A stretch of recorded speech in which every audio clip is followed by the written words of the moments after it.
Žemė. Nuostabi, žydra, planeta.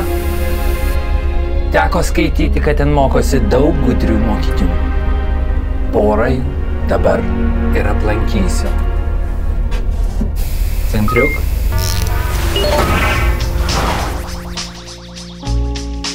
Kaip čia gražu. Kažkiek.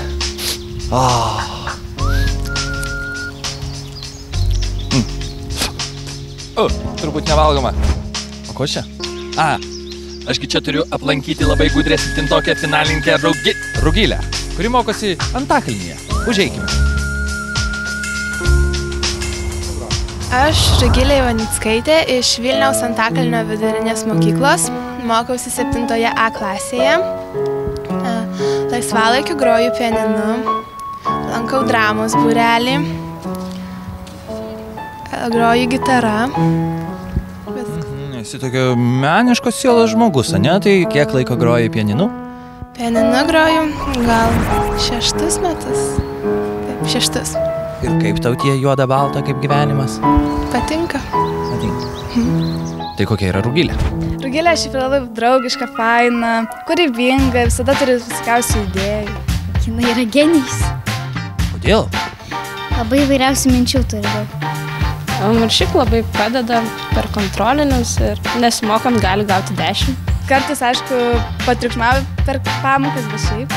Ta prasme patriukšmauja, dainuoja, repuoja? Ne, tiesiog pakalba, pasijuokia. Rugilė visada mėgsta viską organizuoti, yra labai veikli ir per pamokas veikli, labai juokis kartais. Bet tai nieko, svarbiausiai viską labai gerai moka.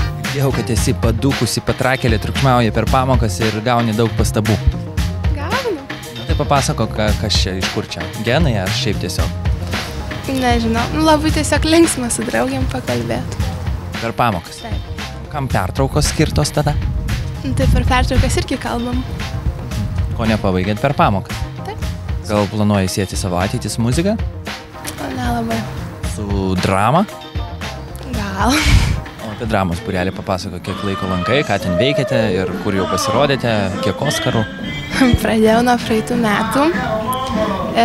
Didžiausias kaip ir pasirodymas tai buvo Utenos teatro festivalyje. Kaip sekėsi? Neblogai. Minio žmonių, tūkstančiai, 10? Nežinau, pilna salė. Pilna salė. Tai auklėtoja, papasakokite apie Rugilę. Rugilė ir rimta, ir išdykusi. Ir jeigu sako, kad mokytojai visą gyvenimą mokosi, tai jie mokosi ir iš savo mokinių. Ir jeigu būčiau mokinė, tai norėčiau būti turbūt labiau išdykus, negu buvau. Turi girdėjau kažkokį idealą. Mano idealas yra Marija Curie. Kodėl? Nes jinai buvo pirmoji moteris, kurie laimėjo Nobelio premiją. Jinai buvo feministė ir tiesiog jinai paaukojo savo gyvybę dėl savo darbo ir atrado tą radiją ir tuos spindulius, kurie dabar labai gelbsti mums. Ko palinkėsit mūsų žaidime? Kad nesijaudintų ir viskas tada jai pasiseks. Kad daug žinių panaudotų žaidime. Nes jinai turi jų? Labai daug. Rugilė, tikėk, tu viską žinai.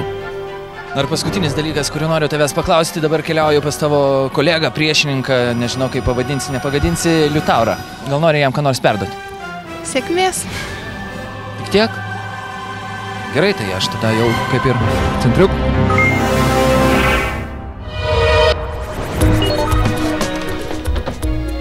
Puikiai pataikėm.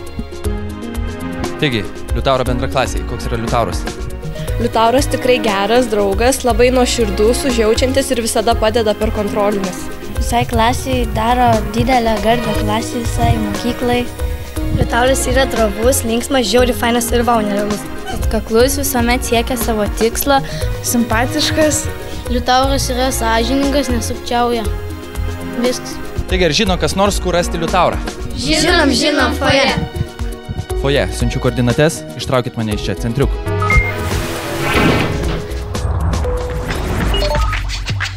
Centriuk, 5 laptukais apsirikot. Sveikas, Liutaurai. Labas. Tavo draugai sakė, kad tave rasiu foje. Kaip tu gyveni, papasakok apie save. Aš esu Liutauras Genovavičius iš Jonavos, mokaus Jonavos Raimundas Samulevičius pagrindinėje mokykloje. Mokykla man patinka čia gerai. Man labai patiko tavo frazė, mokyklai tau yra gerai. Kodėl? Čia daug draugų. Mokykla stengiasi, kad nebūtų tų patyčių. Stengiasi, kad vaikam būtų gerai. Tai tu čia kiekvieną mielą dieną eini su šypsena veide. Parodyk kokią šypseną. Šaunuolė. Apie Liutaurą galima daug kalbėti. Visų pirma, tai yra labai ramus vaikas, bet labai turtingo vidaus. Turbūt labiausiai jį parodo jo akis, jo žvilgsnis. Nes tokie vaikai, kurie turi daug savo viduje, jie niekada neparodo išoriškai. Tiesiog pasižiūri į akis ir matai, kas dedasi to vaiko viduje. Gerai, apie svajones tavo pakalbam. Ar turi tokių? Norėčiau būti architektui, pastatyti čia įvairių originalių pastatų, pritraukti gal ir turistų, kad būtų tiesiog linksmiau gyventi. Norėčiau būti ir krepšininku, bet esu biški per žemas, truputį per žemas. Koks mokinys jis? Mokinys jis yra geras, na ir ypatingai sekasi jam tiksliai mokslai, kadangi aš esu lietuvių kalbos mokytoja, tai aš labai daug sužinau apie vaikus iš rašinėlių. Ir mes neseniai rašėm tokį rašinėlį, sveikinant su vaikystė. Tai Liutauras tame rašinėlį ir parašė tai, ką jisai prisimena iš vaikystės. Ir pirmas toks įspūdis, prisiminimai, kad jau nuo 3 metų buvo pratinamas skaityti, rašyti, skaičiuoti. Na ir todėl galbūt atėjus į priešmokyklinę ugdymo grupę jam nebuvo sudėtinga nei skaityti, nei rašyti, jau 3 ženklius skaičius jisai studijavo pats. Liutaurai, ką mėgsti veikti laisvalaikiu? Jau nekalbu aš apie krepšinį. Mėgstu stalo žaidimus, taip pat kaip ir visi būti su draugais. Ką veikėt su draugais? Viską. Absoliučiai viską. Kviečiat merginas į šokius? Kartais. Šokat? Kartais.